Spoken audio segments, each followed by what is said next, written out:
Welcome to Your Family Dog, a podcast dedicated to helping families love living with dogs.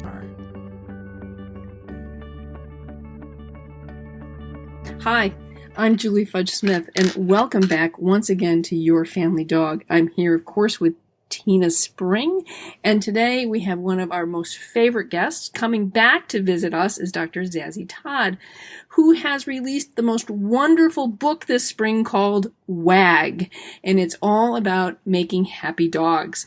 And if you remember from our last podcast with Zazie, it was on making happy dogs happier. So now we have the book to back up the podcast.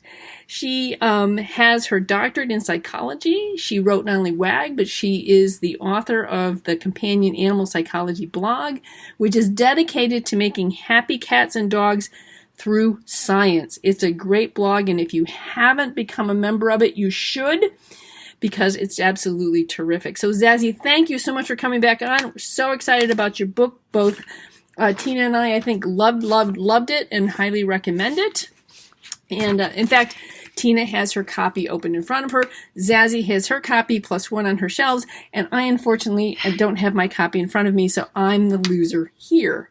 But I believe that I will still be able to contribute to the podcast even without the book in front of me. But for now, we're going to let Tina take over and ask the first question of Dr. Zazie. Okay, so Zazie, first, it's fabulous to finally get to meet you. I'm super excited to be able to do that. But I wanted to, and I am pouring through WAG. I'm busy. I'm not a quick learner, so I am slowly working my way through the book. But I was crazy excited about toward the end of the book, you have the checklist for a happy dog. I'm always looking for ideas of what I can put into the hands of owners, of families, to help them gauge, like, how happy is their dog, and to have really down-to-earth, science-based, how to improve quality of life for our dogs, not just for their physical health, but for their mental and their emotional health as well. So can you talk to us about the list and how a family could use it to help optimize their dog's experience? Sure, and thank you both for having me on. I'm really happy to chat with you, and I'm glad to hear that you love the book. And the checklist for a happy dog, as you say, it's right at the end of the book. And the purpose of the book is to explain the science of dogs and what makes them happy and why that's a good idea, but also to provide lots and lots of practical tips. So as I was working on the book, I thought it really needed a checklist that people can use. And what I'm hoping is that people can use the checklist to see what they're already doing right, and they'll find things that, they'll be really happy that they're already doing. And at the same time, I think most people will find a few things that maybe they haven't tried and they might feel like trying that might make their dog even happier, or in some cases might even resolve some issues that they're having with their dog. So what I'm hoping is that when people use that checklist, they will actually email me and tell me how they found it and what they found out from it, and which particular things they found the most helpful or important. And it covers lots of different things, because the book itself takes you right through from what to think about when you're getting a dog, through helping a senior dog, and what to think about towards the end of a dog's life. So the checklist is just like a summary of the most important things in the book, which you can then apply to your life with your dog, hopefully. Super. Well, and I think we all would agree that for our lives, for our dogs' lives, for our partners' lives, we're always striving. There is that healthy striving of evaluating where we are today, and can we improve the situation? Can I improve my diet? Can I improve exercise? Can I improve sleep? Can I improve my relationships? So I love that there's these really practical, basic tools that we can use to improve our relationship with our family dog. Thank you. And I think it surprises people sometimes to know that canine science has so many practical uses, and it does look at things that are relevant to ordinary life with a dog and to how we live our lives with dogs and what we do to treat to treat dogs, to look after them. And I think it does surprise people because they think of scientists as being in a separate kind of place in their ivory tower and not doing things that are practical. So I think it's really nice for people to be able to understand not just what the recommendations are, but why we make those recommendations and why they're important. Well, I think the other thing that people will begin to realize is the more they incorporate positive reinforcement training and a reward-based system into training their dog, what they're going to find, it has a positive influence on their life. I think they're going to find that hopefully this will bleed over into other areas of their life as well. They're going to treat their kids and their spouse and their boss better because they realize that positive interaction, excuse me, and that positive reinforcement enhances everyone's life, not just the dog's, but yours as well. And that's one of the things that I think most people become away somewhat surprised about positive reinforcement training is how happy it makes them in addition to their dog. Yes, I think so. And I think what's really interesting to me is that we already know that using aversive methods like prong and shock collars and leash jerks and so on has risks for dogs' welfare. But the other thing that comes out of the science is that training with positive reinforcement is good for dogs. It's an enriching thing to do. There's research that shows dogs like working to earn a reward. So actually training your dog they're working to earn food. That's really good for them. Scientists called it the eureka effect. And I think that's really nice. And so I think that's really positive. And then, as you say, it becomes like a nicer thing to be doing with you and your dog. You enjoy the experience of training your dog. I think nothing beats the look on a dog's face when they're happily waiting for a treat. I think that's wonderful. That's a really nice look to see. It also can expand into other areas of your life. And I mean, it's no accident that there's a whole series of research studies on bringing up children that show that aversive methods, punitive methods are actually bad for children. And there's been a lot more research, obviously, on children and parenting methods than on dogs and training methods. But essentially, it's the same thing that applies. Aversive methods and punishment are not good, basically. So what would you say? One of the things that I find that people come at me when I'm trying to convince them that positive reinforcement is the way to go is they'll say, well, what I'm really looking for is sort of a balanced approach that they want to be able to both reward and punish. And I try to explain to them, if you do that, you're really going to confuse the dog. But do you have any scientific stuff that explains why having a quote-unquote balanced approach where you punish the bad thing and reward the good thing doesn't really work that well?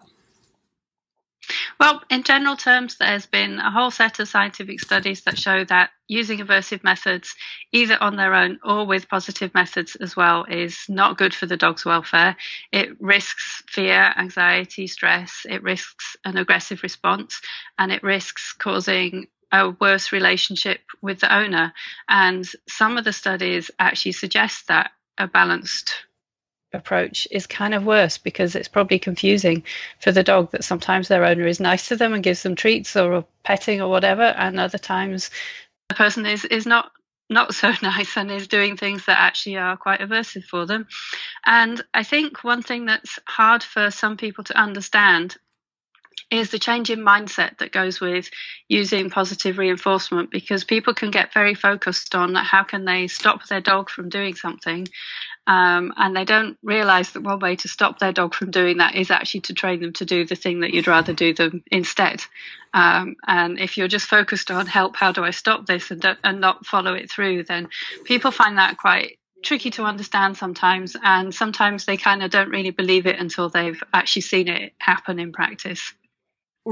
Absolutely. That's one of the things that I have tried to explain to people is that if you use adversives, your dog is going to end up being very confused, and probably you're going to increase his anxiety and his fear because you become unpredictable. One of the things that really helps with positive reinforcement training is that you become very predictable in the way in which you interact with your dog. So I think that's something that's a really important part to emphasize, and that nobody does well in a state of confusion. You know, think about yourself. If you don't know what's going to happen, you tend to, freeze. It's like, I don't know what to do, so I'm not going to do anything. And I try to remind people that no behavior is not the same as good behavior, that what you've probably done is actually shut your dog down, which is not something you want to do either. There's actually also a really interesting study that looked at dogs trained in 2 different training schools. And what they found was that the dogs trained with positive reinforcement tended to look more at their owner, which is really interesting because, of course, if you want your dog to do what you're asking them to do, they need to be looking at you and paying attention. And the ones trained with the aversive methods were not paying as much attention. They weren't looking as much at the owner. So I think that really speaks to the difference it makes in terms of the relationship that you have with your dog and the fact that you need them to pay attention to you, and treats work, basically. They do. Well, I think about it too. If you don't trust somebody, or you don't like somebody, or you're scared of somebody, you're not looking them in the eye. You're trying to sort of, minimize the amount of contact in the event that you might trigger whatever. So it makes perfect sense to me that dogs would not be looking at owners that they fear or that they don't trust, because you don't know what that's going to bring. And certainly if I make myself less obtrusive or less intrusive, then it's less likely that something bad's going to happen to me. So that's really interesting, but that makes a whole lot of sense to me. Tina, you got anything else, anything you want to add to this?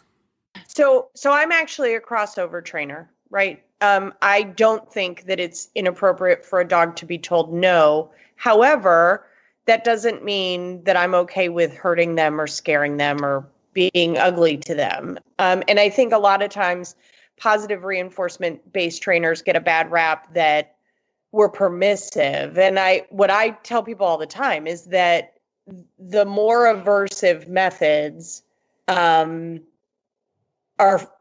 fast, right? And so it can appear that there's not a cost associated to that. Like, I think humans are kind of predisposed toward the negative. Like, we are very primate-ish with short tempers. And so I think learning a more positive reinforcement-based way to do things, no question, it takes longer. It does. Like, I can, any person can punish a dog pretty darn effectively. But there's a huge cost to both the person and the dog. And I don't want to say that I think telling a dog no is wrong. I think dogs, like kids, need limits in order to be safe. But we can teach those boundaries in a positive way. I don't think anybody here is saying like your dog should just be allowed to do whatever it wants and that, they can never hear no. No, absolutely. We need to teach dogs how to behave, and we need to teach dogs the skills to live in our world. And some of that involves good manners and not doing things that we hate them doing, like being jumpy and mouthy or whatever, which can be a real pain. Some people don't mind, but if you're someone who does mind, then it can be really quite unpleasant to deal with. And we need to teach dogs how to do the things that they have to put up with and tolerate, like going to the vet as well. And I think it's up to us to train our dogs to do what we want and to behave in the ways that we like. And obviously, if you like your dog jumping on you, that's fine. It's the same as if you like your dog cuddling on the couch with you, that's fine. Or sleeping on your bed, that's fine. And if you don't want them to, that's fine too. And that's up to you. And it's up to you to train your dog to do things the way that you want them to be in your household, to fit in your house so that you and the dog can be happy.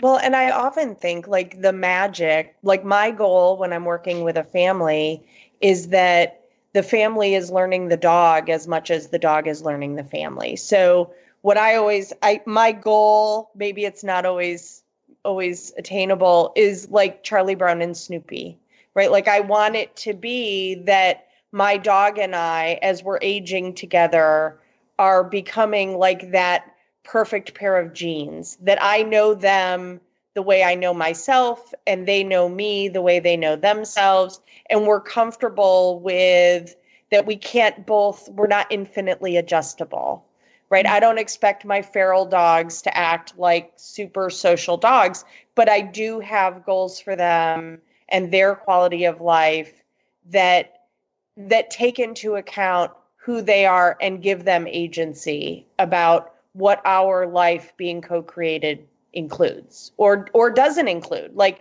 my dogs are not going to ever be dogs who go to the dog park. That is not okay with me. And it would not be okay with them, and it would be dangerous. And not because my dogs aren't lovely, they are, but they're sensitive, and they aren't gonna be as malleable as some other dogs. So I liked that your book took into account kind of releasing from owners this idea that there's some paradigm that we should all aspire to. Like, I don't actually think all dogs should go for a walk. I think if your dog is terrified, a walk in your yard where it's safe and comfortable can absolutely be as enriching in a positive way that a walk for a confident dog out somewhere else can be. So I love that you built in that you're not expecting every dog to be this super social thing, the same way that not all humans are super social. Thank you. I love the way you depict the relationship between you and your dog, or between anyone and their dog, really. It's very much a mutual relationship in which quality of life is important to both of you. And yes, I think you're absolutely right that not all dogs are going to want to go for a walk. A terrified dog is going to be much happier spending some time in the yard with you, sniffing things, playing games. You have to look at the dog that you happen to have rather than the dog that you maybe might have imagined for yourself beforehand. And I think sometimes we can feel a lot of pressure from other dog owners that we should have, the perfect dog. They're always going to behave perfectly, and we're embarrassed if they don't. And certainly might make me know Bodger passed a couple of months ago, but certainly there were times when he embarrassed me, definitely. But, he was an absolutely lovely, wonderful dog as well. He did like to jump all over people, and he would secretly wait. He knew that he wasn't meant to jump on people, so he would sit there to be patted, and he would look like he was being angelic. And then all of a sudden, when no one was expecting it, that's when he would jump up to lick someone on the chops, and then I would be really embarrassed. So I always think that they think it's funny. Like, my experience is that the vast majority of dogs have a really good sense of humor, and they do learn how to bust our chops, right? How to go, like, ha ha ha, you weren't paying attention, and so I'm gonna express this behavior that maybe is not your favorite.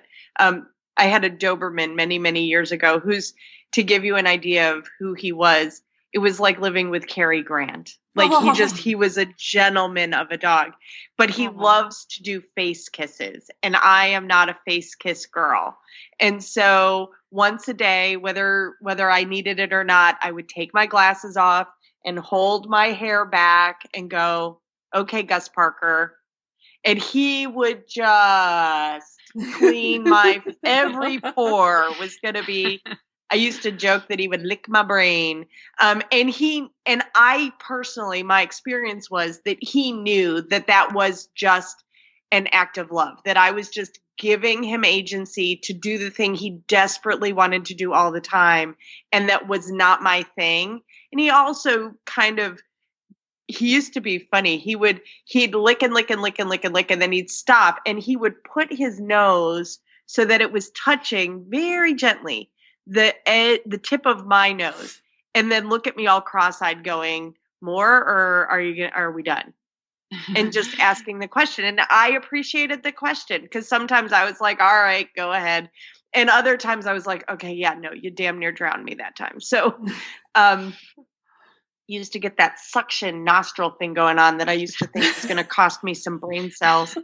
But like, he loved being able to do that. And it is so not my thing. Like, I do not like dog kisses, but I was willing to give in. And it was some of the magical, I'm sure there were things he did for me that were not his favorite, but he put up with them. And I think that good relationships are based that way, that we're taking data from the other and incorporating that when we can, making compromises. So talk to me about how I would do a sniffari if I have a dog who, let's say, is worried about other dogs or worried about new people or new places or cars, how might a family incorporate a sniffari into normal life for their dog? It's lovely because it's so easy to take your dog on a sniffari, just means letting them follow their nose as much as they like, and insofar as it's safe for you to do so. So a lot of people will tend to hurry their dog along on a walk and not let the dog sniff as much as they want. But smell is so important for dogs. They like to check the female, sniff who's been by, which wildlife has been there, and so on. And so it's just letting them have those opportunities to smell. And it could be in your yard, it could be out on your street, just following, letting them decide where to go and follow their nose. And it's a lovely opportunity for them, and it's very enriching, and it makes the dog walk about the dog and what the dog wants, rather than just about trying to get this particular route done within a certain length of time, which is what many people do. One thing that we had Eileen Anderson on to talk about canine cognitive dysfunction. I believe that's, anyway, basically doggy Alzheimer's. And we were talking about sniffaris. And one of the things that I think that people think, you can set up a sniffari in your house. One of the things that she did for her dog, who going out became very problematic and difficult for her Alzheimer's dog. So when she would go to the grocery store, she brought home, she just lay the bags out in a line and let him go down the line and sniff the grocery bags as they came in the house. Or she'd take him out on a leash because he liked to be on his leash, and she'd walk him around the car. At least I think she was on a leash. Anyway, let him sniff the tires of where the car had been. And I was thinking that we had Dr. Wendy McElroy in to talk about scent work. So you could do something like that. You could even take little felt squares and put different scents on them and put them around your yard and allow your dog to discover those scents around the yard. So I think that if you have a dog who's fearful or who's senile or who just really walking around the block is terrifying for him, there are ways in which you can enrich it and provide that sniffari, and for no real cost except for a little bit of your time and creativity. So I think the sniffari is just so wonderful because it really encapsulates what it is a dog needs. And if you're thinking about in terms of what is it my dog needs on the sniffari, he needs to sniff, then that opens the creative door for you to create the sniffari wherever that may be. Absolutely, and I think those are wonderful ideas. And you can see that any dog, when you come home from being out somewhere, likes to come and sniff you and sniff. They're getting information about where you've been and what you've been up to. So yeah, bringing the shopping out or just putting smells on felt squares, those are both wonderful ideas. And one of the things I have in WAG is a set of quotes from experts who I asked, what's the one thing that would make the world better for dogs? And one of those quotes is from Dr. Alexandra Horowitz, and that's about the importance of smelling and letting your dogs have a smell walk. And I think that because, of course, she's written quite a lot about the importance of smell to dogs, so she understands the importance of it, really. And I think it's just a really nice thing for people to let their dog do. Yes, absolutely. The other thing you could do, too, is you could incorporate the sniffari and some training with, one of the things you can do is a little trail of food. So you could have these felt squares and you could put little pieces of food. And as the dog moves, maybe you can ask him to sit, click, let him take the treat off the felt square. So you can incorporate food, I think, in with the sniffari and make it a little bit more interesting that way. Or even if you have him on the leash and you're walking around the yard, you get to the square, they find the square, you ask him to sit, click, let him take the treat. So I think that you can do all kinds of interesting things that incorporate training and teaching your dog some of those things that we want them to learn, like you need to wait maybe a little bit here, or you need to, sit is equal to please. So as soon as you sit down, I'm going to let you have that treat. So I think that one of the beauties of training with food is that it can be so easily incorporated into a sniffari. And so then it makes training a lot more fun. So it becomes a game as well as a reward-based system. So it does. That's a nice idea. And also at the moment with people having to stay home so much, Yes. it's a really good thing to keep dogs interested and engaged. And another thing you could do is shut your dog in a room, get 3 or 4 cardboard boxes, spread them out in the living room, put a piece of food in one of those boxes, and then let your dog out to find it. And when they find it and eat it, you drop some extra bits of food in as a reward. And if you do that a few times, then your dog is actually quite tired. So it's a very good thing to help right now when you're not necessarily able to take your dog for such long walks or for off-leash exercise like you normally would be able to. Right. Well, one of the things that I've, and I think we're all ordering a lot more from Amazon. I know that I have little Amazon boxes arriving every day. So when I get a small one, what I'll do, for example, I have a puppy, Clementine, which our audience has heard about. Our Clementine's a Clumber Spaniel, and she's very clumbery. But one of the things that she loves is she still gets lunch. So what I'll do is I'll take one of the Amazon boxes, put her lunch inside the box, fold it all up, and she has to destroy the box in order to have her lunch. Well, you couldn't ask for anything more exciting for a puppy than to be able to shred a box and have my kibble in there. And it just, so there's just little things you can do like that. Because, and I'll put the box, I'll have her sit and I'll put the box, so she's got to find the box, and so I think that these are things that are really super easy and simple, but are so rewarding for dogs. And you're right, during this time of, one of the things that I was going to say about, at least in Ohio, they still will let you out of your house on occasion to go out during quarantine. And the beauty of most leashes is that they're 6 feet. So that if your dog is at the end of the leash, you are at that mandatory 6-foot distance from the other person. So walking your dog on a 6-foot leash can be really valuable during this little epidemic, because you know exactly how far you are away from people.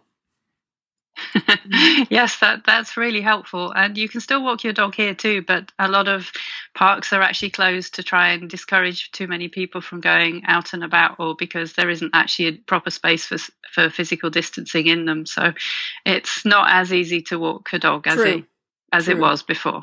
Yeah. How about Georgia? How are things down in Georgia right now? I've been in the house for 5 weeks. Okay. And I'm a social person, so my stepdaughter and I joke that we're lucky I don't have a homemade face tattoo at this point. So I'm managing the stress pretty well. But yeah, and I mean, it's funny. It's a funny thing being told you can't do things when what I'm doing is what I would be doing anyway. Like, I'm working and I'm spending time with my dogs and my family and cooking and doing all the things I normally do. I'm just doing it. Oh, I have a naughty dog barking at the door. Doing it, being told I'm not allowed. Like, there's something about snow days where they tell you you're not allowed to go out that make staying in grumpier. But yeah, we're doing well. But thank you for asking. My dogs are digging it, and they love that we can go for a walk and everybody stays away from them. I am finding that my customers, I have a lot of fearful dog customers, they're loving the social distancing. It's actually allowing them to take real advantage, and people aren't constantly closing their distance trying to touch the dog or let their dog greet the other dog. So I think, honestly, like, I would kind of like it to a certain extent to stay a little bit more that way. I think we ask dogs to be far more social than is fair. I would agree. And I think that perhaps the other thing that's good about this, because we're trying to find positives in all this stuff, right, is that it actually helps train owners on how to maintain distance. That's one of the things that I work with my owners a lot if they have a fearful dog or a dog who may not be fearful but is not as social as they would like, is how do you comfortably maintain that distance with people without offending them but also protecting your dog. So it's great because we all are having a lot of practice at this right now, so that hopefully these owners will be able to provide their dogs with the Snifaris to be able to positively reinforce them when things go well, when somebody walks by and they don't bark or whatever because somebody's keeping a social distance, that this hopefully will turn out to be a real positive experience and help our owners understand that they can provide for their dog the things that it needs as well as the safety that it needs. And I think under normal circumstances, people expect to be able to come up to your dog and pet your dog or even hug your dog without necessarily asking, which is not necessarily fair on the dog because not all dogs like that. Not all dogs are pleased to meet other people. Some obviously are desperate to meet other people because they're so friendly to everyone. But some dogs need their space, and many dogs don't like to be hugged at all. And for a lot of people, that's a bit of a realization that hugging is a bit too full on and intense. I mean, obviously you guys know because you're dog people, but a lot of ordinary people who have dogs don't necessarily notice the subtle signs of stress that you see when you go in to hug a dog, so the lip lick or the turning of the head away, and so they just don't notice and they'll keep on hugging their dog, and that means the dog is always having to experience something that they're not quite comfortable with, which is a shame. And I think it's so much better when people learn to recognize dogs' body language. But the thing is, normally, if you know that you've got a dog like that and they don't want strangers coming up, it can actually be quite hard to stop people. You can say, no, my dog doesn't want to say hello, but they just want to come. We are, if nothing else, an arrogant species. We want what we want. I do something that probably makes lots of people uncomfortable. I muzzle train dogs who are shy so that I can stop rude people. Because and so one of my customers this week tickled me because she said, okay, so now the dog and I are both wearing masks on our walks. And she's like, and I may keep that intact. She's like, because it never occurred to me that if I just acted like I had some sort of infectious disease, that my neighbors would stay away from my dog.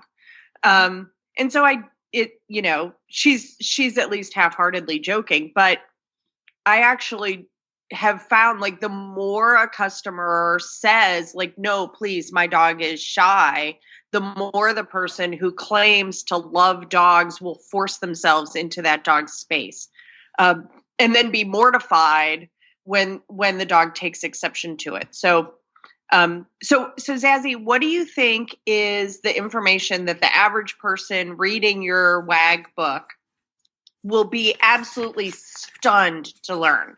Like, what do you think they'll be like, holy guacamole, I never knew that? One of the things that surprises people is to do with the research on using food to train dogs. And I think, we still get a lot of pushback from people, but there has been a really interesting set of research from different research teams. And so one of the things from that looks at the use of petting versus praise and food versus praise. And it finds that praise essentially is meaningless to the dog. And I think a lot of people expect that if you say good boy, good girl, that's enough of a reward for a dog to keep them to do something. But the research shows that unless that is actually followed up all the time by a treat, in which case good dog means, oh, good, a treat's coming, then it doesn't really mean anything, and it doesn't work to train a dog. And the other thing that I think people find quite surprising is that there is a lovely study which looked at how fast dogs will run to get to a particular kind of reward. And they found that the dogs run faster to get a piece of sausage compared to a piece of kibble. And I think that's a really nice finding too. And of course, for dog trainers, it's really relevant because we're always telling people that if you're teaching your dog to come when called, you need to have really, really good treats to use, to reward your dog, because this is an expensive behavior for dogs. There's many competing motivators, and it's a really important thing that the dog will come. And I think it surprises people that people have actually looked at what kinds of rewards dogs prefer. And I think it's really, really nice that scientists have looked at that. Oh, I try to encourage people to do that testing on their own. I learned this from Kay Lawrence a bajillion years ago when I was young. And so I do a lot with any dog of going, okay, well, here's a little piece of chicken. Here's a little piece of cheese. One in one hand, one in the other. Let them sniff both and go, which one is your favorite? And I assume the one they go to first is the one they like best. And then I make sure it isn't a left hand, right hand preference, because some dogs have that too. But there's a bunch of ways to create really a hierarchy, not only in which reinforcer you use, and like then comparing like chicken to throwing the tennis ball, which gets a little bit dicey, but we can definitely test out. But then also, is the dog more reinforced by coming to me to take the food from my hand, or by chasing a piece of hot dog thrown down the hallway that they get to chase? So I always like doing all those differentials. My experience is that it teaches a dog, well, the dogs get this funny look on their face that they go, wait, you care?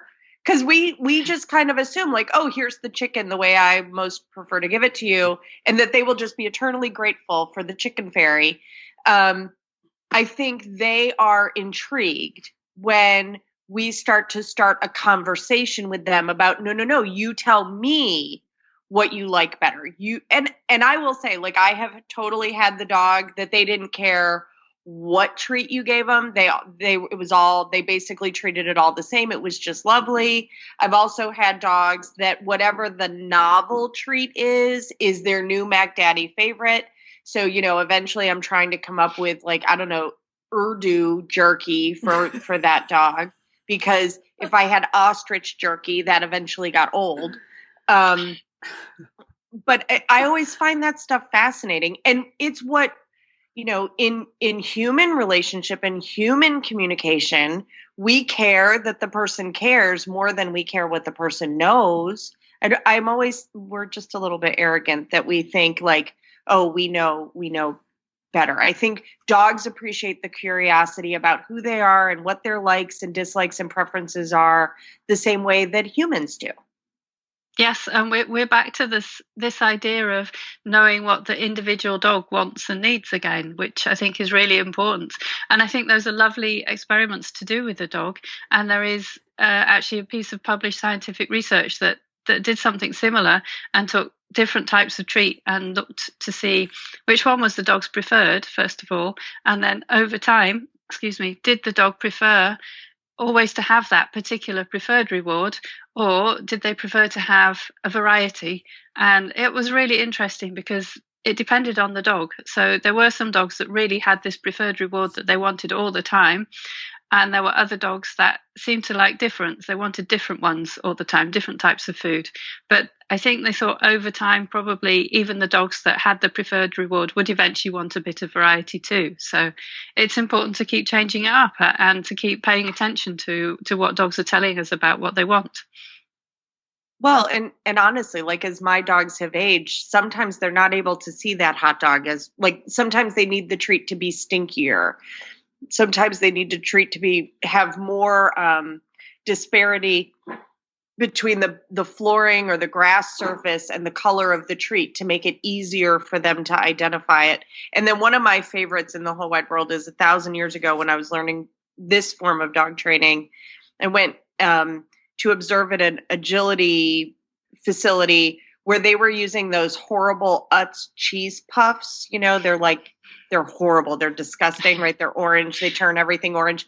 But they were great because they rolled. And so if they were trying to teach a dog to drive through something, tossing this treat that was basically a ball that would continue rolling had the desired effect. Like it worked really well. But one of the bull terriers, and I will remember this to the end of my days, being the typical bull terrier, stepped on his cheese ball and it turned into dust. And he totally thought that it was a dirty trick that the humans had played on him when it was, he had pulverized his reward.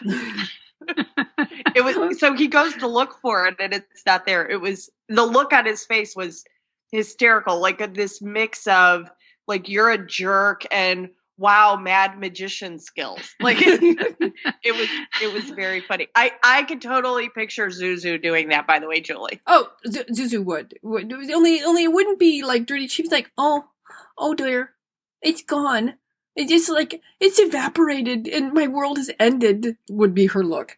But I will sometimes use peanut butter Captain Crunch in the same way because it's round and it rolls. And when I'm doing like a toss and treat recall where I want the dog to run out to get the treat, and that's when they get to the treat, I click or say, good dog, which is their cue to come back to me. But I always want them to come back to me to a better treat with me. So I want something that's fun, that rolls like the cheese ball or the Captain Crunch, which is fun to chase. But when you come back to me, that's when chicken and hot dogs happen, because I want them to feel like even though I'm away from my person, I'm still connected to her or him. So, I've had that happen too. It's like it rolls underneath something, or you step on it and it's like, the world has come to an end. And, and then the other thing is it's not like they're going to turn and look at the bottom of their paw, see where the cheese ball is. I've never seen a dog actually do that. Step on the cheese ball, and then I had a dog who got the bologna stuck on the top of his nose. And it was, I'm trying to think, that might have been a flat coat too. And he desperately needed support in that moment, because he was not going to figure out how to resolve, and so cross-eyed. I was like, oh, you're going to give yourself a headache, you silly, silly dog. So I do like, I like that, that we're even getting into like, what are the characteristics of treats and how they can help build or change a behavior with a dog. Like, hot dog and bologna have stopping power. They like suction to the floor. So if you need the dog to stop on a dime, toss it a piece of flat bologna and having it stick to the floor works really great. Where an Utz cheese ball or a peanut butter Captain Crunch would not be or a nickel of carrot will just totally tend to roll. They only land on their edges. That's the rule. Right. So, but this is getting rather into the minutia of treats. But nonetheless, if you're really going to be effective in your training, understanding the minutia for your dog is going to really boost your training. And that's why when I'm teaching classes and at our orientation, I always tell people my mantra for treats for training in class is small, soft, and stinky. You want them small because we want to keep the calories down. We want them soft because we're going to spend a whole lot of time chewing, and stinky so that we don't notice that they're small. And because you're going to come into a place where there's a lot of other dogs, a lot of other people, and there's going to be me, and I am going to be building a relationship with your dog based on food. So you need to be more rewarding than me and or pee on a pole or whatever it is that is their biggest distraction. So small, soft, and stinky should be your mantra when you really want your dog to pay attention to you. But others may have different mantras. I kind of feel like sometimes I ought to embroider that on a pillow, small, soft, and stinky, but then no one will understand why my pillow says that, so I haven't done it yet. But dog trainers would have some weird pillow mantras. Yeah. Mm. Sit means sit. So I can't. So we're G-rated. I can't even use one of mine here. I should put it in the chat. So Zazie. So would you tell someone, for example, for whom this whole enrichment and the person who was raised like a dog is a dog, like you crazy dog trainer people, you're just taking this all to to some ridiculous extreme. Can they start as simple as like kibble fetch as enrichment? Like inside, outside, in their apartment, just take a piece of kibble, toss it down the hallway, let the dog go get it, have the dog return to them, pay the dog for the return. Like, I know that there's a fine line between training and enrichment, and that's something that you differentiate in the book. How would you help somebody who maybe is not good at play? How would you help them discriminate between those things and err on the side of play versus on the side of a training exercise that maybe is not so enjoyable for the dog? That's a really great question, and that is something that I touch on in the book, because there's the interesting thing about play with the dog is that dogs love to play. Play is a natural behavior for dogs, but there seems to be something special about playing with their person, and the way that dogs behave when they play with a person compared to when they're playing with other dogs is a little bit different. For example, they're more likely to come and show toys to a person than they would be to another dog. And so that means it's really important for us to make time to play with the dog. And even if you're not especially good, if you feel like you're not especially good at playing with the dog, it's something that you can learn to do and learn to be better at. But the important thing is it should be fun. It's not play when it's play. It's not about giving commands to the dog. And it's not as much fun for the dog if it's about giving commands. And I always like tug. I think tug is a really good one to do, and I guess in part because Bodger was such a big fan of tug. My other dog Ghost wasn't quite so keen on it. We had to kind of teach him to play tug. Bodger absolutely loved it, and I think tug is a really good way for dogs to let off steam. And people used to worry, they didn't need to, but they used to worry that if you let a dog win at tug, it was going to be bad for them and it would spoil them. And again, that's something that scientists have actually studied, and it doesn't spoil the dog. If you let the dog win, it helps them be more engaged in the game the next time. So I think when you're playing with the dog, you need to pay attention to what the dog is doing and how the dog is finding it, and make sure that it really is fun for both of you and that you're not actually turning it into a training session instead, because that's, I mean, training with treats, it is fun for a dog, but it's not the same as play, and play is something that you need to also be doing with your dog. So do you think, though, that it can start as play and then be an increased drive for a behavior to then float that into a nice, light, fun training game? Because, I mean, I don't know. I taught my kids a whole bunch of really awesome stuff in the bathtub. And was I teaching them about hygiene and holding their breath and swimming and a whole bunch of other stuff? Sure. But we were doing it in a soft, light, fun, just experiential way. So I think I struggle a little bit with this idea that it's either one or the other. It doesn't have to be one or the other. It can be both. And I think training can be a lot of fun. So I think those words that you said, soft, light, fun, those are the key words in that. And if it's giving commands and demanding obedience, then it's not really play and fun. But if it is light, then it is more fun. And certainly training can be very good enrichment, and it can be very playful. And it can be a lot of fun for both the dog and the owner. So the main thing is that you have fun, and it's up to you to find the individual ways that work for you and your dog. Well, I think that this has been a great discussion, Zazie. I really appreciate you coming on and checking in with us again after not being on for over a year and a half. And your book, once again, the name of the book is WAG by Dr. Zazie Todd. We can't tell you how much we both love it and think that every dog owner should have a copy of WAG on their shelf, if not by their bedside or in their backpack or wherever it is they may be going. Well, thank you, and thanks so much for your kind words about WAG, the science of making your dog happy, and thanks for having me on. It's really lovely to chat with you both. Well, great. We'll have to have you back on again when you write your second book, WAG Again. More wags. More wags. Yeah. So, More wags. So Zazie, what is next for you? Well, it's interesting that you mentioned books, because I am working on another book, but it's not about dogs this time. It's about cats, per the science of making your cat happy. So that's very exciting for me. And of course, I'm keeping on writing my blog, Companion Animal Psychology, and people can always come and find me there too in the meantime. Okay. That is like my favorite email every week, is that I get companion animal. And it also, I really like it because, of course, like all dog trainers, I have like 3 shelves of books that are in my queue to be read. And so I've learned I have to start managing that, or I'm going to have to live to be 150 years old. So I really love that you do a lot of, hey, this is highlighted. This is how this book is different, or how this person's research is different, or, hey, here's something new we learned. I really love that it's an easy read. Yes. And helps me have some discernment about what will be added to my Amazon wish list. Thank you. That's lovely to hear. All right. Well, thank you, Zazie, and we'll see you all next time on Your Family Dog.